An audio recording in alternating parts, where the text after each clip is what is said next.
Hello, everybody. It's the Garage Door with Troy and Craig, and special guest, Mr. John Bermuda Schwartz. John, hello. Hello, everybody. Hello, Troy. Hello, Craig. Hey, hello, John. Glad you're here.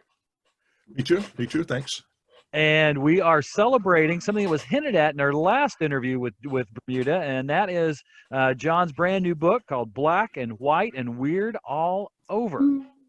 Oh, there it is. It's a real book with real pages. Oh, look, there's me. What a coincidence. oh.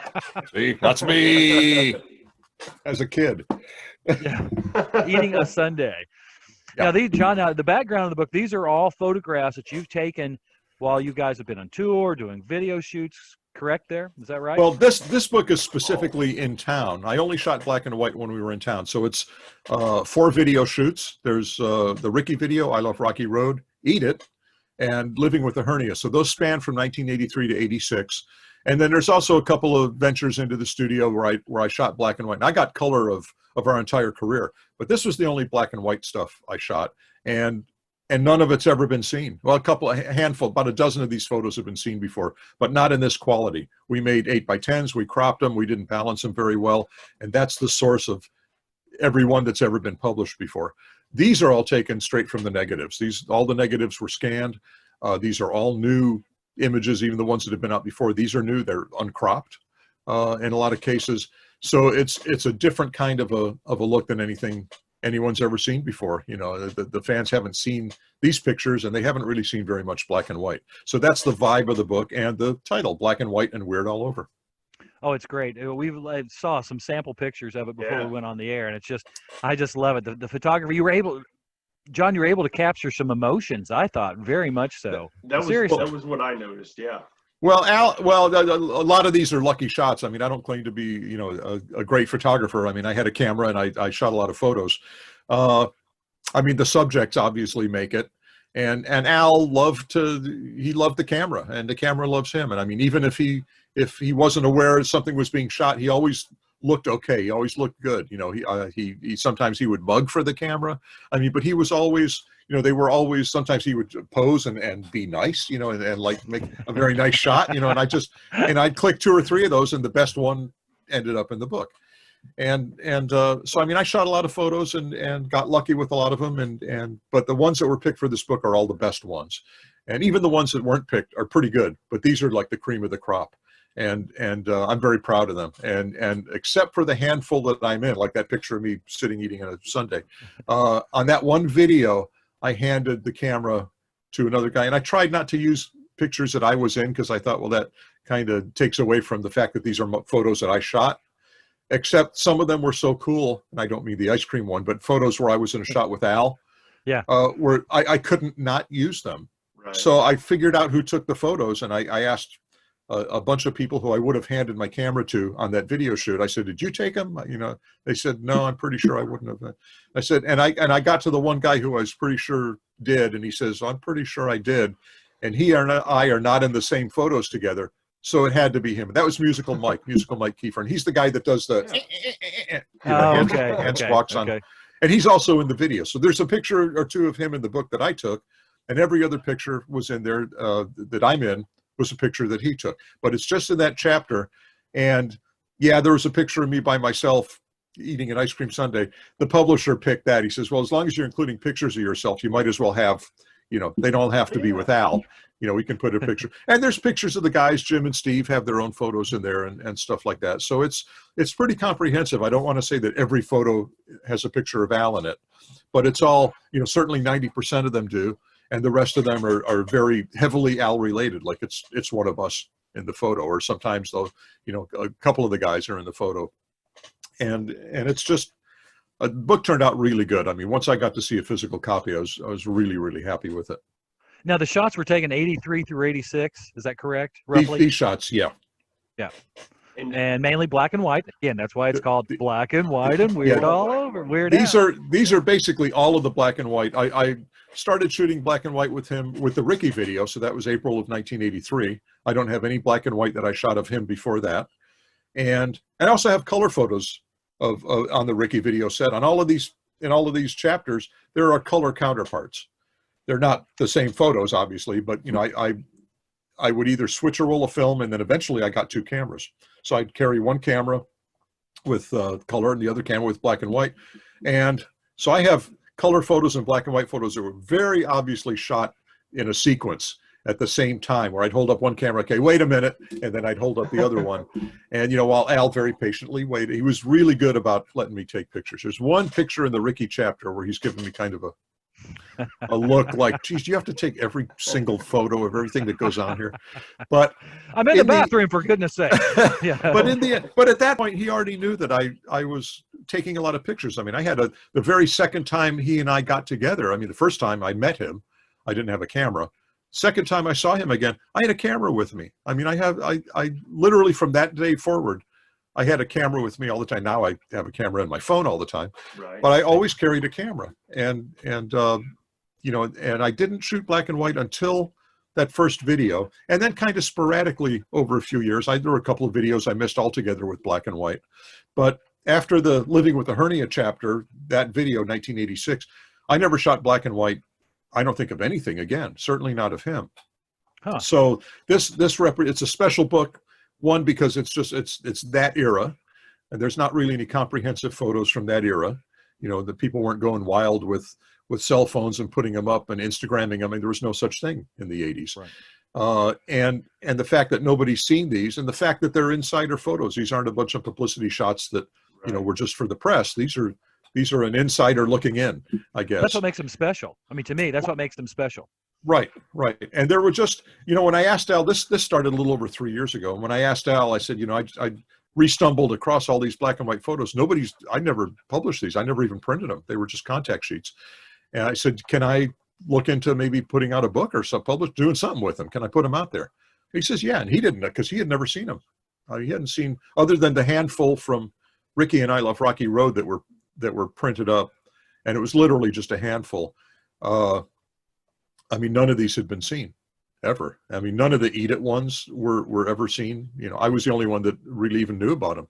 Right. So he said, yeah, go ahead and do that. And I sort of looked into self-publishing at the time, and I guess I knew that it wasn't for me for this project.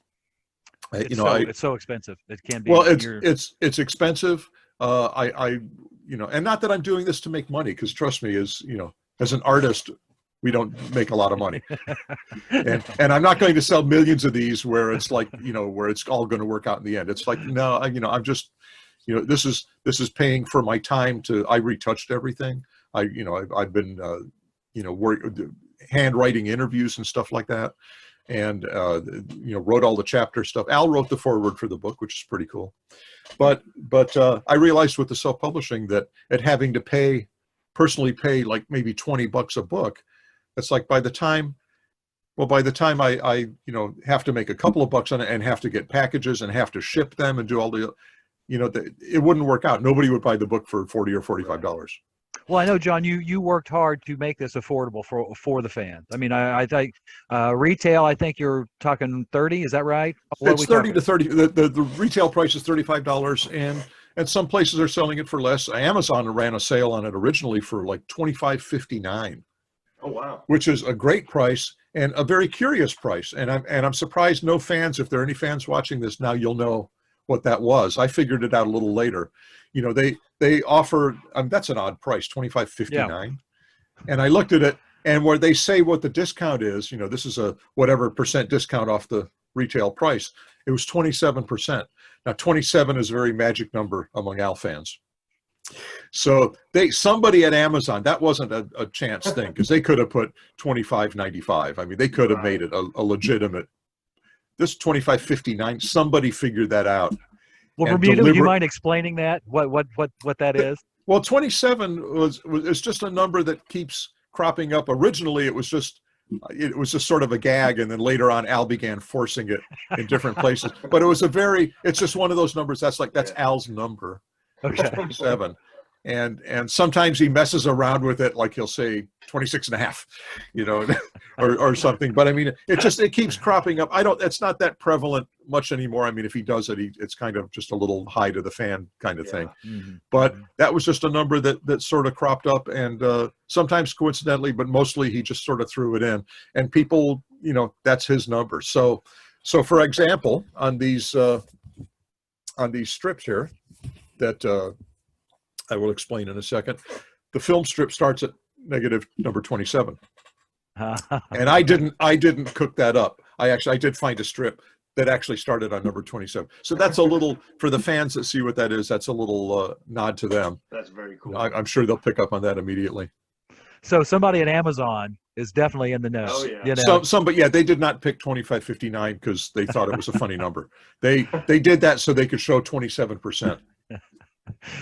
Well, Now, go ahead, Greg. What I've seen from the book, the pictures and stuff, as a kid, you know, I was 10 years old in '83, and but I remember perfect. I remember those videos, and seeing those pictures takes me back to those videos and makes me think about, you know, what I was doing, and I remember every single one of those, and the pictures just kind of show. It looks like you guys are all having fun and stuff, and you don't really, in the video it's different, but those pictures, that behind the scene, really for me was very cool. Well, and that took me back too, going through all these photos, because again, a lot of these, all of these really, I'm seeing for the first time, or some of them, you know, after 35 years. And I know what I was doing. I was taking pictures. No, no,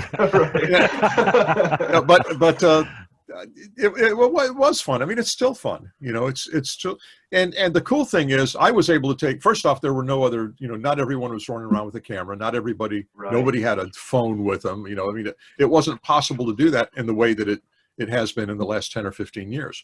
You know, 20 years. So I was the only one. We didn't have an on-set photographer. I mean, you know, nobody really thought about that at the time. Right. You know, there were no production stills, and they just let me, because I'd already been, prior to that, you know, the almost 3 years I've been with Al, to that I was taking pictures all the time. So it wasn't weird for me to show up with the camera again. Sure. And they just sort of, because I was the drummer, they let me run around and basically get in everyone's faces. I mean, it was not a big deal. It wasn't important, you know, me clicking away. It wasn't like quite on the set, you know, because there was really no live stuff. It was all to the track. So I could click away and it was no big deal. And I didn't use flash, obviously, but yeah. Ultimately, they were very glad that I did, you know, and I was able to do that because I wasn't in a whole lot of scenes. So I had a lot of free time. So again, in the couple of scenes I was in that one video where you see pictures of that, that's the handful of photos that I handed them to Musical Mike, handed the camera to Mike and asked if he would take those pictures. And likewise, I have color pictures too. He must have had both cameras. But in the end, I mean, even till now, when somebody needs photos, you know, they come to me because I'm the guy that has all of those photos. You know, so every project that's come up, even back in the day, the first real project that came up for Al where he needed photos from me was a book, sort of a mockumentary book of Al's life, a biography called The Authorized Al. That was 1985. And there's a ton of my photos in there because I was the only one that had pictures. The only one other than the record label, you know, had them for promotion. Right. But that's it. I was the only guy that had photos. And that continued for year after year after year after year. So all the way up through a couple of years ago, Sony put out this great box set, this accordion. It's an accordion. And you open up the bellows, and that's where the LPs go. And there's an LP and a CD version of it as well. And there's a 120-page booklet in there, chock full of my photos. And if they weren't photos I took, they're photos that I have that were sent to me by someone else who did take them, or else I had the best version, or I was the guy that was able to put my hands on it faster even than Sony was. I mean, Sony put out a CD compilation some years back called The Essential. They had a whole series of The Essential Billy Joel, The Essential, whatever it was, Essential levels, a whole series of Essential discs, and they did one on Al. And they needed a particular photo for the cover, and for some reason, they didn't have it, and it was a promo photo that they had taken for their first album. That it should have been in their files, but no, they had to contact me to scan my copy of it, which of course I had a clean copy in the archive, and I scanned that and I made sure it was perfectly clean. So the photo that appears on there was supplied by me.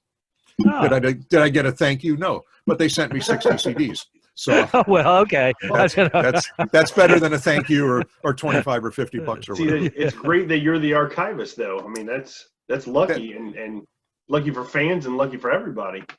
Well, lucky for Al, you know, when he needs stuff. For example, he sent out a tweet earlier this week or last week or something. There's a movie coming out, Fat Man, and I guess it's about this evil, deranged Santa Claus killing whatever.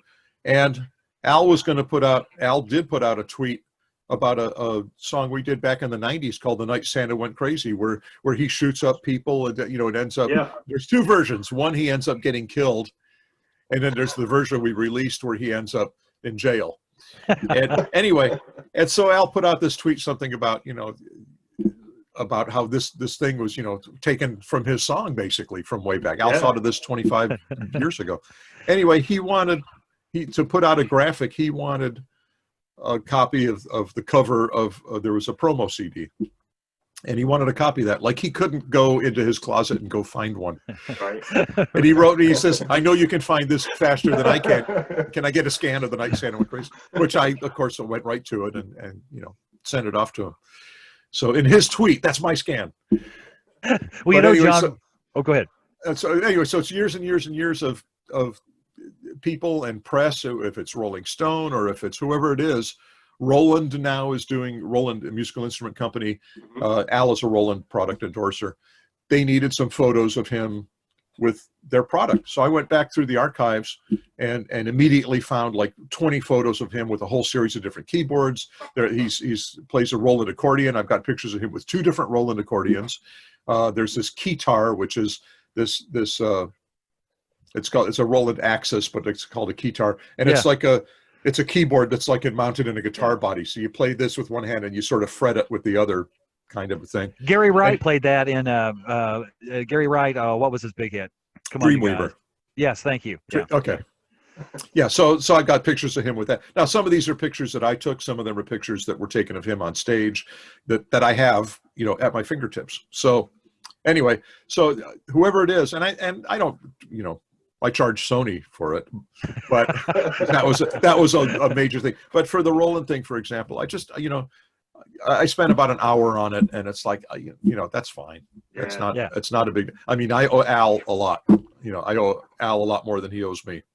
So what's John is that Bunny Carlos. Bunny is the historian, if you will, for Cheap Trick up until we quit touring with him. You also, I think, you have a lot of the shows you guys have done, correct? You've got those as recordings. Yes. Oh yeah.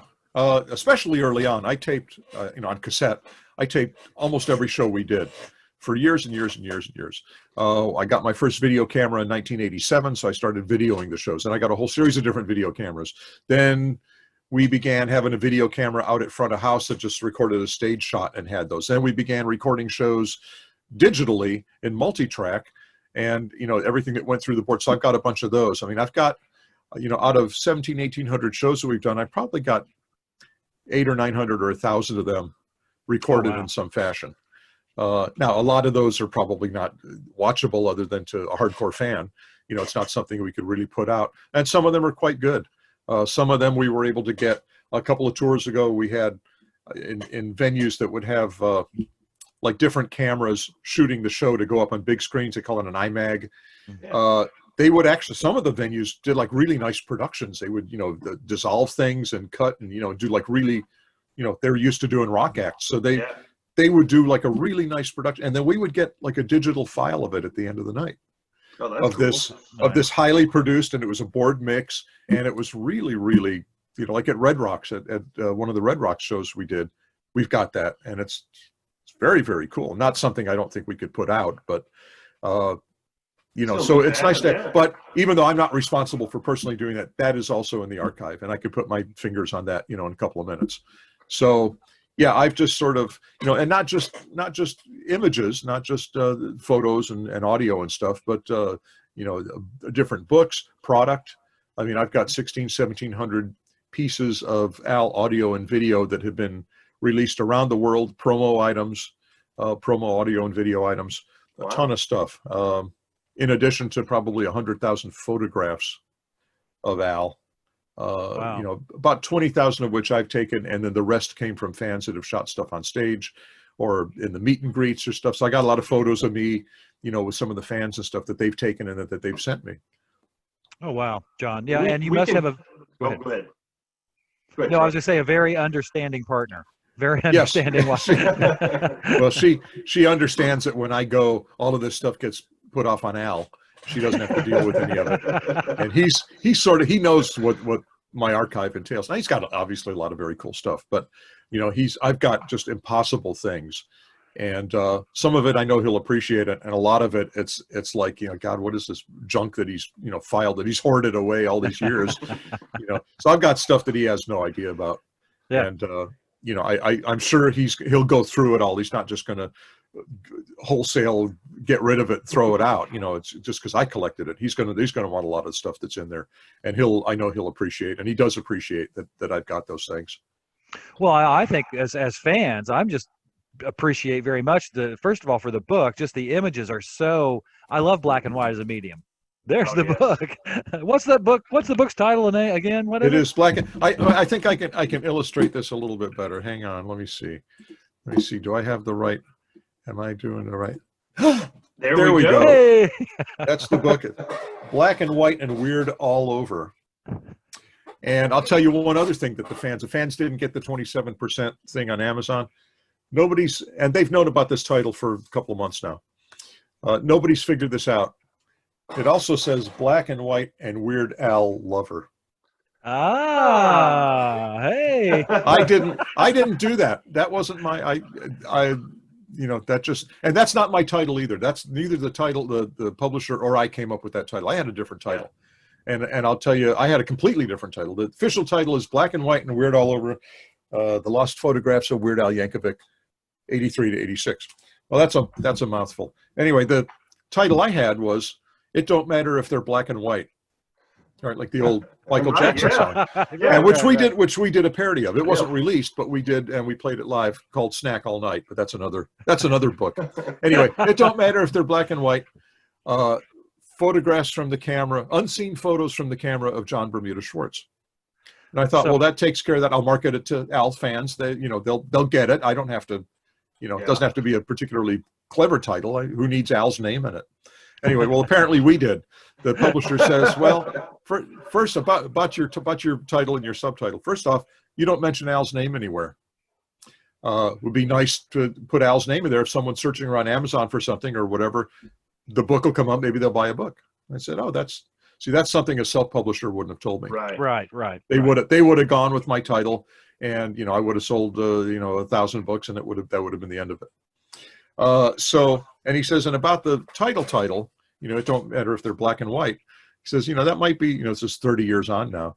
He says that might be a little out of date for some of the fans, and also, not everybody, at this time, once again, not everybody's a big fan of Michael's, alleged shenanigans. Maybe not a good idea to drag him any more into this than he already is, thanks to the Eat It chapter. Sure. You can't not have that. But at least not, don't put that out there like that. We don't need a single reference to that, bad reference to that anywhere in someone's review. It's not worth it. Mm-hmm. I said, okay, John, to go ahead. So I said, well, we'll figure out. And he came up with some suggestions. One of which was, for the subtitle, was The Lost Photographs of Weird Al Yankovic, 1983 to 86, which is pretty good. They weren't technically lost, but they were more like kind of tucked away and forgotten. Yeah. But they weren't really. I didn't discover them and said, oh, I wonder where these have been all these years. I know where they've been. They've been out in a safe, in a file cabinet out there. So, and he came up with some titles. And I can't remember what they were, but I wasn't that knocked out with them. But there was one chapter in the book and where Al is wearing a KZZP shirt. And KZZP was a radio station in Phoenix. It was one of the top CHR, contemporary hit radio, top 40 radio stations in the country back in the 80s. And back when program directors actually programmed what was on the stations. And could break a record. Could break a record nationally. Yeah. Right. Yeah, that doesn't happen much anymore. So this guy, Mark Jonathan Davis. Now, Mark Davis had, at this station, had worked with Jonathan Brandmeier, who he went to Chicago. He was at KZZP in Phoenix, for example, or maybe after Chicago. I forgot what it was. But he was, Mark came to work for K-Rock in LA. He worked for Premier Radio. He did all these things, but he also sent stuff to Dr. Demento. Anyway, in trying to find out because I asked Al, I said, "What's up with you and the KZZP shirt?" He says, "I don't know. What do you mean?" Because he had never seen the photos. I had to send him a That's photo right. of himself wearing a shirt that was. He says, "I don't remember this at all. I don't know." So I thought, well, I know who was at KZZP at the time. Those photos were shot at the end of '86, mid '86. So I know somebody who was there. So I contacted Mark, who's a friend of mine. Mark is also Richard Cheese of Lounge Against the Machine. Oh yeah. That's Mark Jonathan Davis. Anyway, so I got a hold of him, Okay. and I was telling about the book, and I sent him some of the photos, and we were talking about it. He says, yeah, and he wasn't clear on it either, but he says he was at the station. He says, when did you shoot these photos? Okay, he was at the station a couple of weeks before doing something with Dr. Demento, and anyway, we weren't quite sure what happened, but I think the deal was they gave Al some shirts, or they sent Al some shirts, and Al and Rick Derringer wore the shirts. Of course, I took pictures, put them in the book, and that's what it. But anyway, in the conversation I was having with Mark, he says, if you don't have a title, because I don't think I told him the title, he says, if you don't have a title, here, you can use this. How about Black and White and Weird all over? You can use it. It's free. It is you perfect. can have it. You don't have to It pay is me or good. anything. And I thought about it, and I still wasn't sure which way we were going, but I thought, that's pretty good. I'll hang on to that just in case something goes wrong. Well, my original title did get nixed. I didn't like the publisher's titles, and we both loved Black and White and Weird all over. Well, I think it's perfect. I just It think is it's perfect. Okay. Yeah. So what happens now is Mark gets a book Hey, for his effort. So that's it. And in case you don't like the brick wall, we have this other. Oh. oh, the brick wall's got to go though. For every struggling band, you've got to have a Okay. brick wall. Now to go over it again, the book illustrates. Oh, I don't know where he's at now. You know what? Do you guys? I know you're Beatle fans. Do you recognize this background? That is that's Tittenhurst. That's John, where they did the last photo shoot, isn't it? But do you recognize it's a illustration? Do you recognize where it's from? I don't. There's a cool series of videos on YouTube, of course, called Beat Tunes, and they've taken audio from outtakes or different things, and even actually added these bad Beatle voices, and they have these videos of stuff going on in the studio, like Ringo being replaced on Love Me Do. They have this crane come in and and get rid of Ringo, and then they drop in this box, it opens up, and Andy White is inside. And then they showed Ringo in the control room listening, with George Martin and all, and listening and crying, because he's not on. So it's a whole series of those things. It's pretty cool. Anyway, this is from one where it's the paperback writer video. And there's a bunch of, I guess at some point I was able to grab a clean grab of that, but it's got the director and the cameraman and all this are out in the lawn of this. Yeah. Anyway, it's from that, but look up Beat Tunes with 2 T's, and they're hilarious. They're great. absolutely They're a lot of fun. Yes. they're spot on. The Hawaiian shirt I got on the Stormtrooper today, first time I ever saw you guys in concert. Oh, When I took nice. my daughter, so I pulled that out and put it up on there today. Oh, very cool. What's the beret? I can't tell what. Oh, it's a bicycle hat. Oh, okay. John, I noticed you've got some drums back there. I got a couple of drums. Got a gold album there. Got my Sin drums over there. Got an old Gretsch kit in the back that I regret letting go of. North staccato. A lot of those drums are gone. Wow. Sin Air, a Mattel Sin Air. Yeah. God, the noisiest drum machine in the world, but it was great. I sampled the sounds off of that, and they're so badly analog that they're cool. Yeah. Well, I know it's a gold. What's the gold? Is that a Leedy back there? Looks like a gold. That one? No. Oh, you know what? That one. That one, yeah. That probably was. That was an all gold or probably gold plated Leedy. There was a name for it and I forgot. And I sold a bunch of those drums and I shouldn't have. And that's one of the ones I sold for $100 Oh, shut it. to Joe Pollard Ah. of Syndrome fame. But he also he worked with Duraline, and he worked with he helped develop the mainline drumsticks. Yeah. as well. And anyway, so Joe and I go way back, and maybe I sold it for $125. Okay. But I can't. It had a name, and I cannot think what the name of the drum was. It was stamped into the hoop, Yeah. not a Broadway or what, but it had some name that had to do with it being a special drum. But the rods, everything on it was plated. Very cool Sweet. drum. I don't remember if it sounded good or not. They were just sort of on display. Well, John and I first met at the Chicago Drum Show. So Drum Geeks Unite. Greg, you've been there since. So it's you need to go if you're into drums at all. It's just fun. Got a buddy that's now collecting North drums. That's what. Well, I had a this was part of an entire kit that I had, and I also had a whole set of staccatos. Yep. As well. I don't know if they're actually back there or not, but yeah, they're back there. I mean the entire. I think these were just pieces from different kits. Like some of my impacts are actually there's an impact kick, so maybe the staccatos are buried in the back. But I had and the problem with both the North and staccato, besides them being extremely large for what the drum size should have been, is that neither of them sounded very good. I mean, really.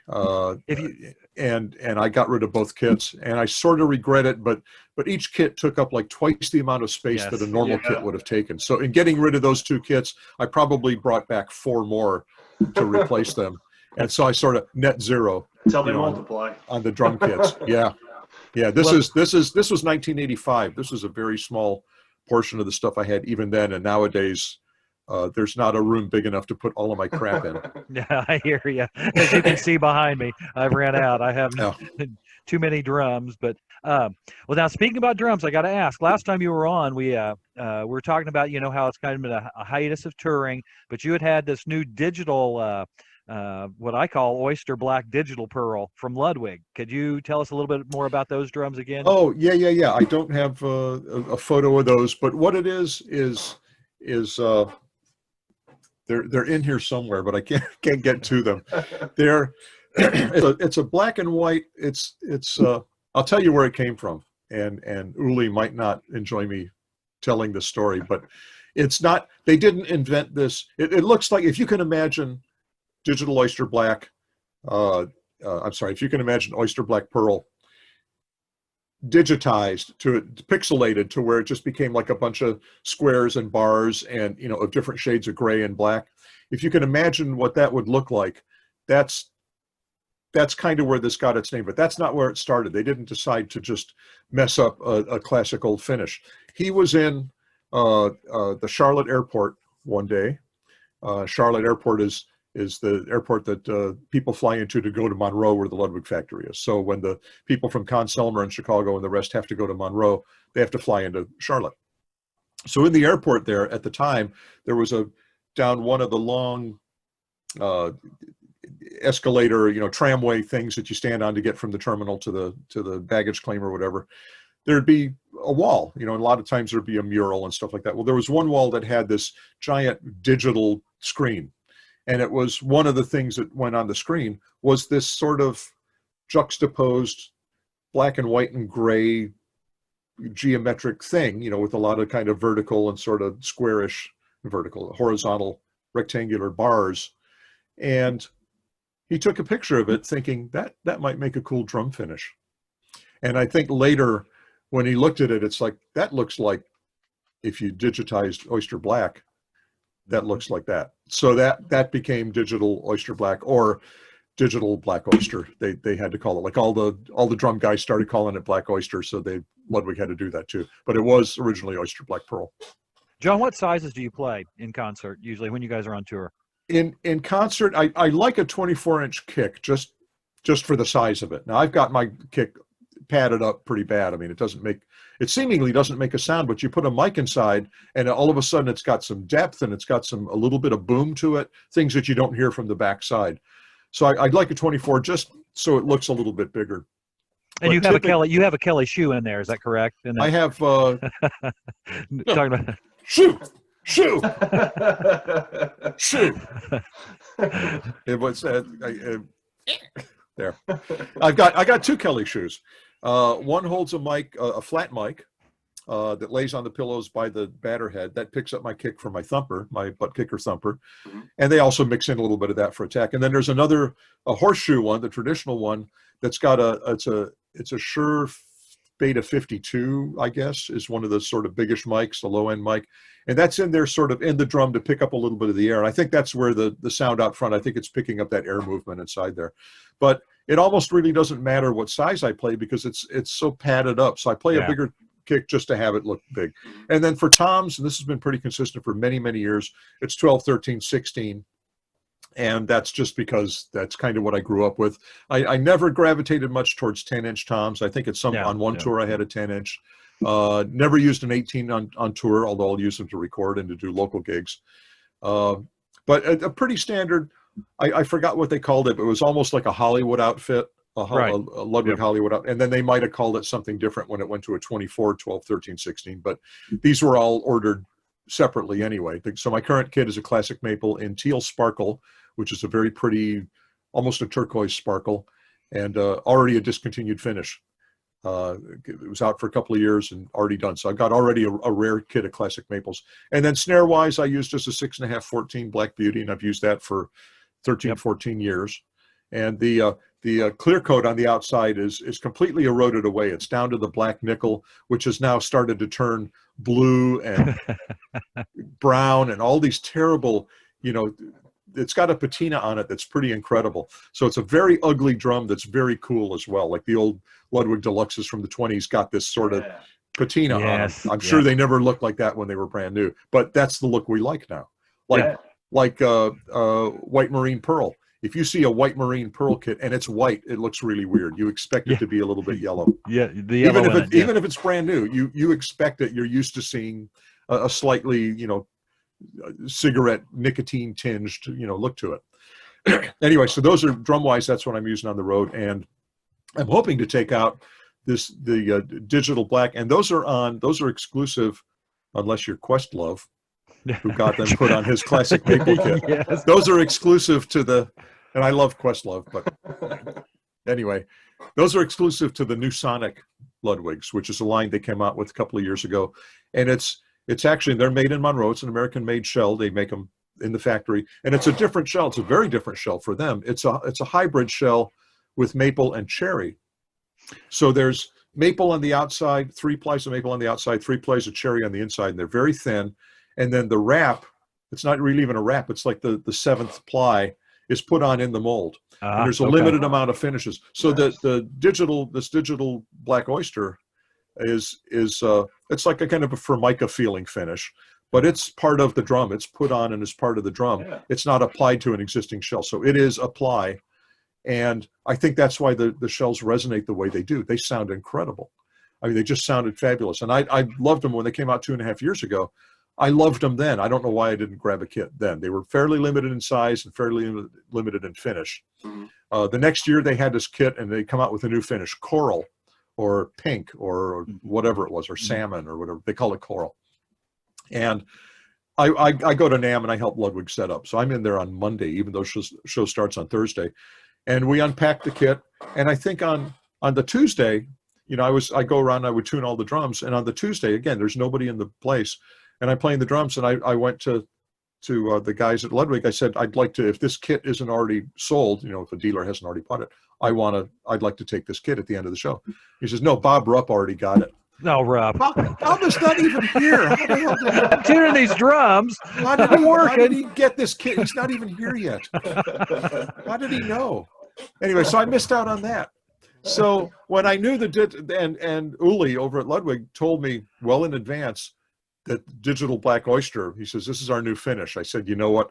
And I wasn't sure I liked it in the beginning. And about 2 or 3 hours later, I fell in love with it.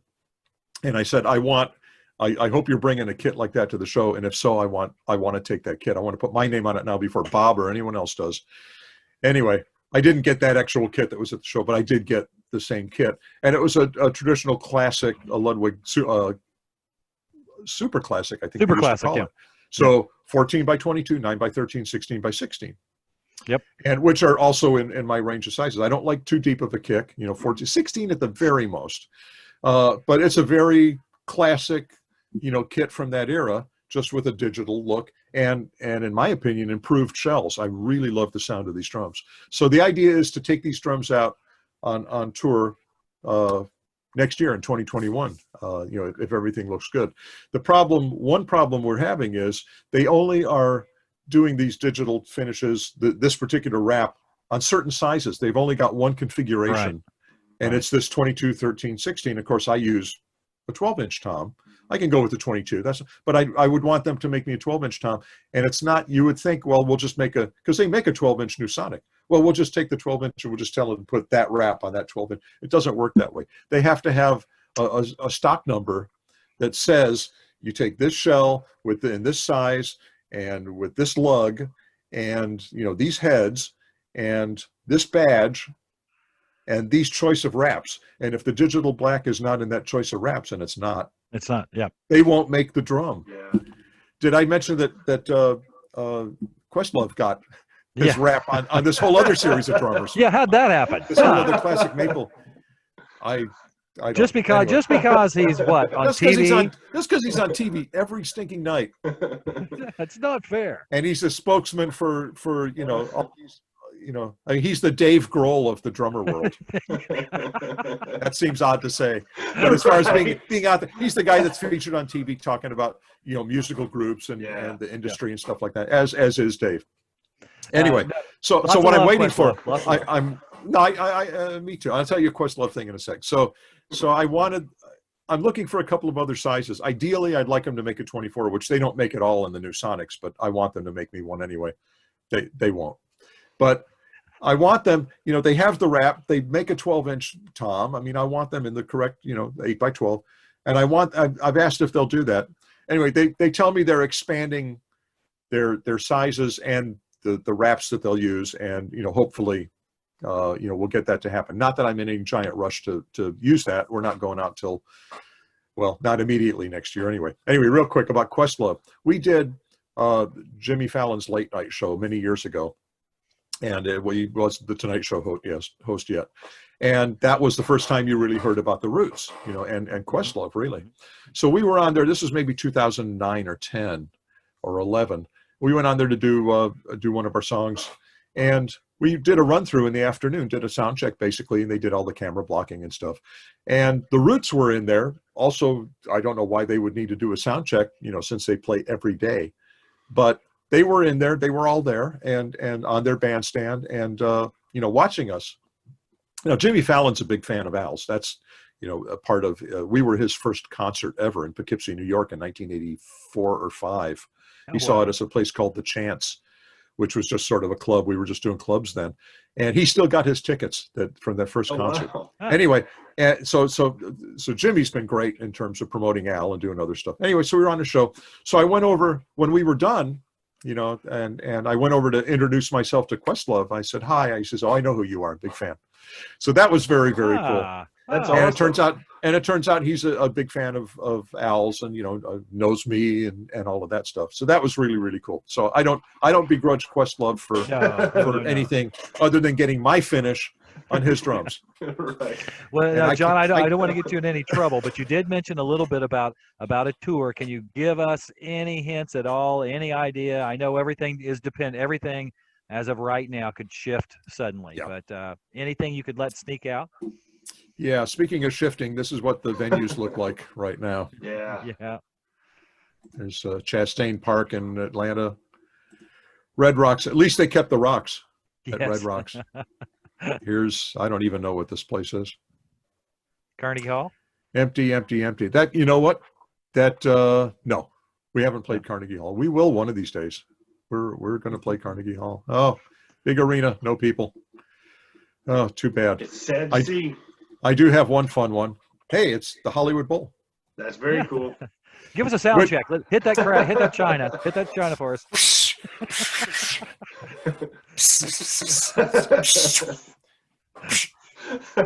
Boom. Okay.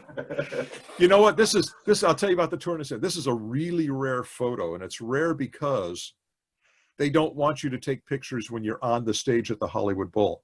Oh, yeah. I was chastised immediately after I took this picture. So this is a rare photo.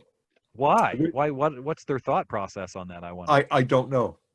I maybe there's a union photographer sleeping in the back whose job I'm taking away. I don't know. Well, I'm glad you. I'm in the wrong union. I'm in a couple of unions. I guess both of them are the wrong ones. Anyway, so this is a rare photo. This is the first and only photo that they know of. That I mean, obviously, I was to get some more later, but anyway. So I thought they were being a little upset about it. So I developed a new term for them, sort of a medical paraphrasing. Irritable bowel syndrome. But Hollywood Bowl. Yeah. That's good. So anyway, so no, but about the tour, let's see, any other places that we didn't get to? Yeah. Sad. I miss all of that. Oh, 13,000 people, nobody there. Gosh. So there we go. So next the tour. Now this was, with COVID and all of that. I mean, all the local gigs, of course, dropped off starting in March. My last gig was March 10th. Yeah. With one of my bands here. Happily, we were not touring this year anyway. We usually tour 2 years on, 1 year off, and this was our year off. So we knew early last year that we were not going anywhere this year. Yeah. But we knew we were going to go out in 2021 and 2022. There was set lists. I mean, we already had this stuff both years together. And when COVID hit very early on, we had a tour plan that was going to start in January of 2021. We were going to do the States. We were going to do North America for January through maybe end of April, early May, and go do some other stuff over the summer, and then go back out in 2022. So they had started, William Morris had started to book dates already.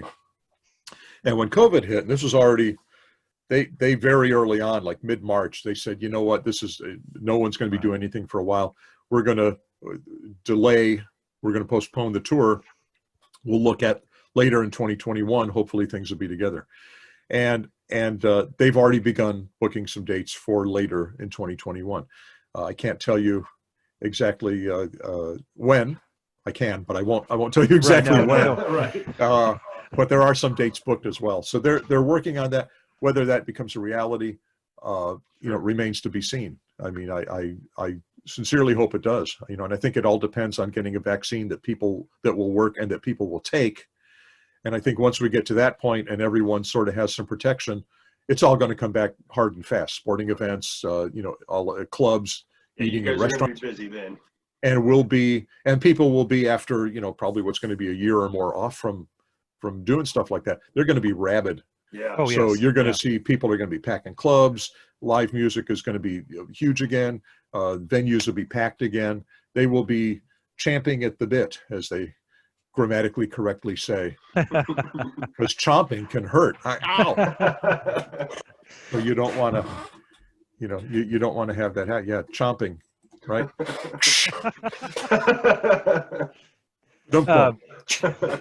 John, where can people get the book? Black and White and Weird all over. Where can people go to get the book? You mean that? That book, yes. That book right there. You mean that book? Oh, that's pretty cool. Look at that. Well, there's a website for the book, which is now in web, but they don't like the ampersands there, so we had to say and. So it's Black and White and Weird, and Weird is spelled W-E-I-R-D. And if you can remember that because in the early days you in school you learned that little that mnemonic thing, E before I. That's weird. Remember that? So that's how you know how to spell Black and White. Or if you have a lot of extra time, you can actually, we got both domains. You can actually type in Black and White and Weird all over if you have an extra 3 or 4 seconds on your hands. And then that just goes to blackandwhiteandweird.com. So whatever. On there's a link that says book, and you click that and it gives locations of all the online stores that are selling the book. There's, of course, Barnes & Noble and Amazon have got it. They're selling, we've got lists. Amazon in almost every country they deal in is selling the book. Italy and Spain and Brazil, everywhere. Singapore, I think. So you can get the book worldwide. There's a list of there's some cool bookshops in England and Europe. Foyles has the book available. You can pre-order the book at Foyles. Waterstones, I think, has locations throughout Europe. Excuse me. And in the U.S., There's one place, there's a number of locations in the US, but there's one place that's actually selling pre-signed copies, meaning they're not pre-signed yet. I will go into, it's a store in LA called Book Soup, and you can have a personalized signed, autographed copy by me. When they get a stack of books in, I will drive up to the store. It's in Hollywood, and I'll sit down and in an empty store with a mask on and gloves and a Sharpie, signing all these books, and those will get shipped out. So blackandwhiteandweird.com, E before I, that's weird, and click on book, and then click on Book Soup, and that'll take you to the page where you can get a personalized autographed copy. Oh, fantastic!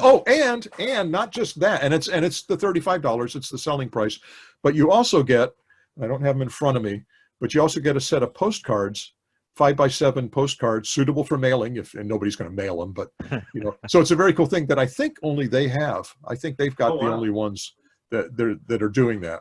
So that's an extra, besides being able to get an autographed copy at a time when I really can't go out and do in-store appearances. Right.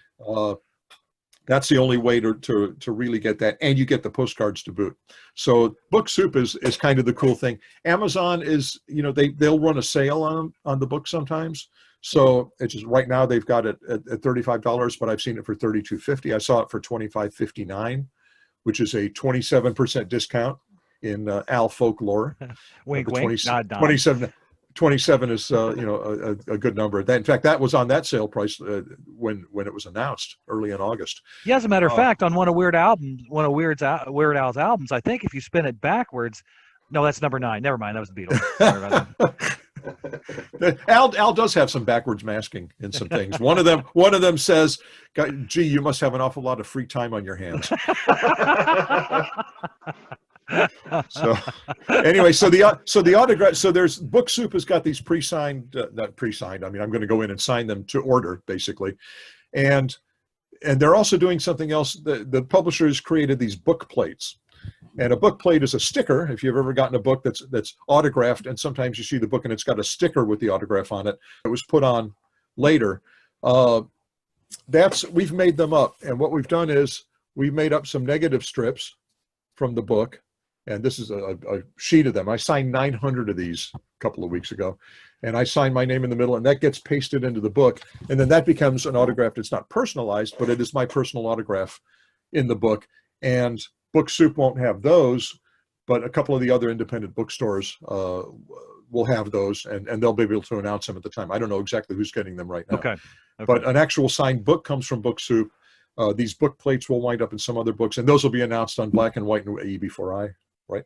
So those will show up. So actually having some unsigned these, and I've got 2 sheets and I'm giving to Al for his archive. And those are sort of, oh wow, I just realized I got a tan when I held this up. That's cool. You look good, yeah. So having unsigned ones like this is kind of cool because all the rest are signed. Of course, you won't be able to drum because of carpal tunnel, because yeah. Oh no! By the end, I mean, I was like this. It was terrible. I mean, thankfully, my autograph is a scrawl anyway, so they all look pretty much the same. But it's just kind of, But it's legit. I signed every one of them, and it's if it's supposed to be my signature, you can go, yeah, that guy, I can see where that looks like him. And I even put little quotes around Bermuda.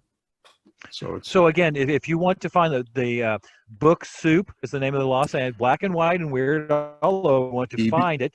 E before I, yeah.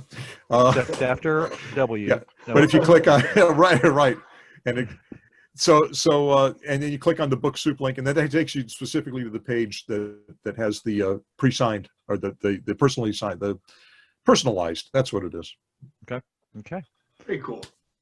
Well, John, I want to thank you for taking the time and spending some time here in the garage with us. It's always a pleasure. I'd like to visit. The book is not going to be sent out till in November. Is that correct, John? The release date, it actually got changed a little bit because of COVID protocols. The release date now is November 17th, but they will be at the distributor this week. So they're going to start coming out there. I think if Amazon and Barnes & Noble and stuff get them soon, I think they'll send them out prior to the 17th. But the original date was the original date was October 27th. It got bumped 3 weeks, but I think they're going to start showing up pretty quick anyway. So but it'll be out in time for Christmas. Well before Christmas. It'll be out and beat the Black Friday rush. In fact, it comes out on a Tuesday. It's a Black and White Tuesday. Oh, there you go. If you can't wait for Black Friday, you can get it on Black and White Tuesday.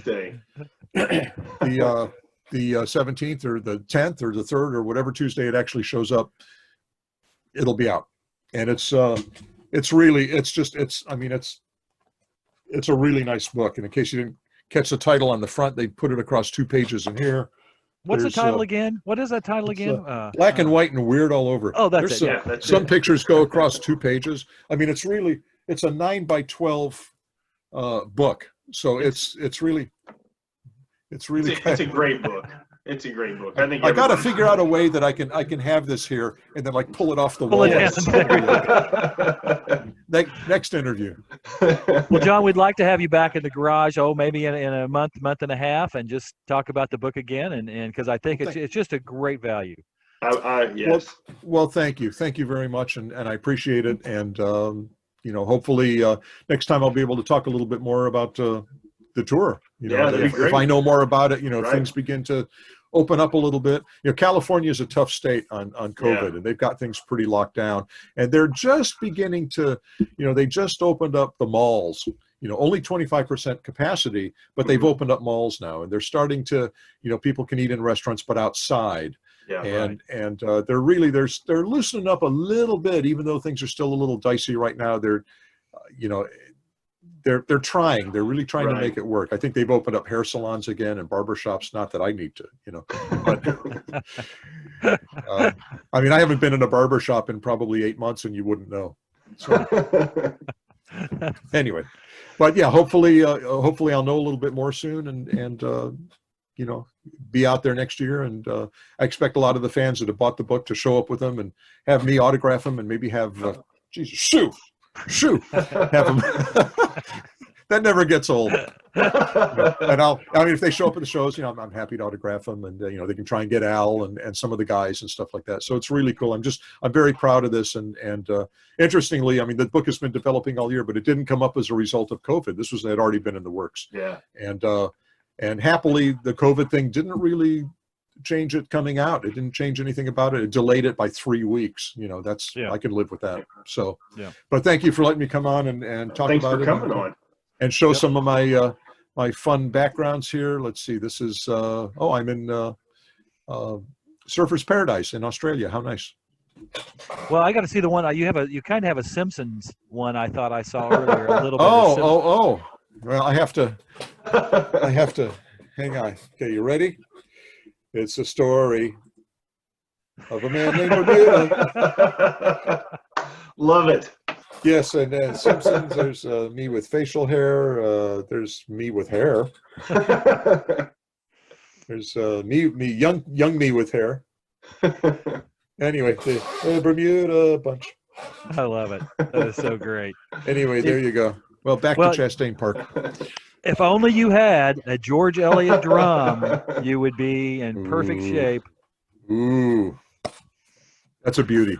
That is cool. a fun drum.